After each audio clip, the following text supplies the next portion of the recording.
Well, now joining us to discuss this ceasefire between Israel and Hezbollah, as well as the future for the residents of Israel's north, is Sarit Zehavi, the CEO of Alma Research and Education Center. Sarit, thank you for joining us. Always a pleasure to have you on. To start, Alma has documented 99 violations of the current ceasefire by Hezbollah. Can you explain what some of these violations are for our viewers?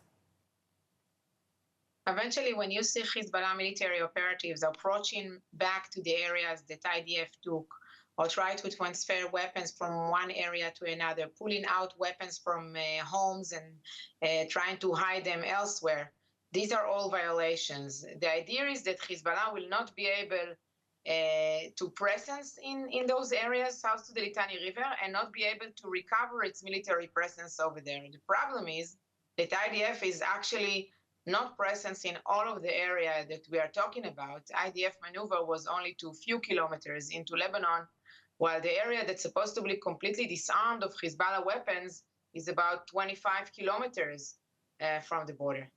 Now, when it comes to the compliance or lack thereof, is the Lebanese army doing what's necessary, and will they be able to control Hezbollah now that the Syrian smuggling routes have been cut off with the fall of Bashar al-Assad?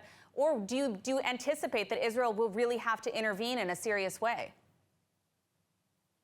To tell you the truth, I think that by the expectations that were created following this ceasefire, what we wanted to see is Lebanese army disarming Hezbollah in South Lebanon, just like the IDF is doing, as I've said, in the areas where IDF is not operating.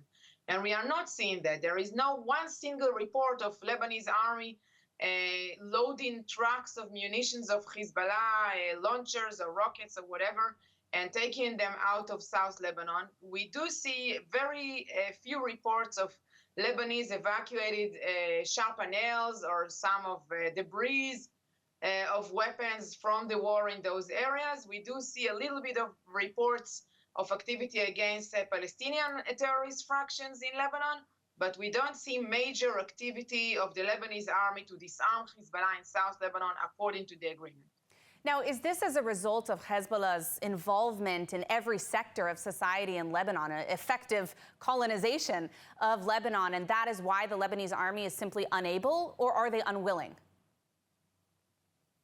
I think it's a combination of both, because eventually the Lebanese army and Hezbollah, in a way, they are brothers. You can have one family, one Muslim Shiite family, where one brother will go and serve in the Lebanese army, and the other one will serve or will recruit to Hezbollah. That's one problem. The second problem is that, yes, we don't feel, unfortunately, that the opponents to Hezbollah in Lebanon change their point of view, change their approach, and truly understand that Hezbollah is different, that Israel caused huge damages to Hezbollah, and now is the time to stand up against it. We don't see this happening enough.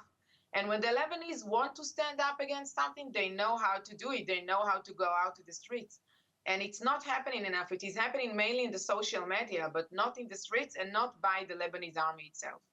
Now, about the return of the northern residents, of which you are one of them, what is it going to take to be able to secure the northern border and have a calm enough situation for these tens of thousands of displaced Israelis to return home? So personally, I would say I live 9 kilometers from the border. It means that I was not evacuated, but I did experience the war daily. I was under fire. I saw the interceptions like you show now from my balcony every day. My daughter didn't go to school for a long time during this war. And I think that the first thing that must happen is that we will not see Hezbollah military operatives standing just on the other side of the border. This is very clear, that we will see the Lebanese army evacuating munition just like the IDF had done. I must tell you, I visited the exhibition of the IDF of all the weapons that was brought from Lebanon into Israel, and the amounts are truly overwhelming. Even though I knew everything, I was totally overwhelmed to see the amount of missiles and rockets and guns and the military deployment that was just all over the place, while Lebanese army and UNIFIL had the mandate, had the opportunity for 18 years to take off all these kind of weapons. Extremely disturbing, definitely. Well, thank you for joining us, Sarit, and for providing some insight as to what's going on that northern border. Thank you.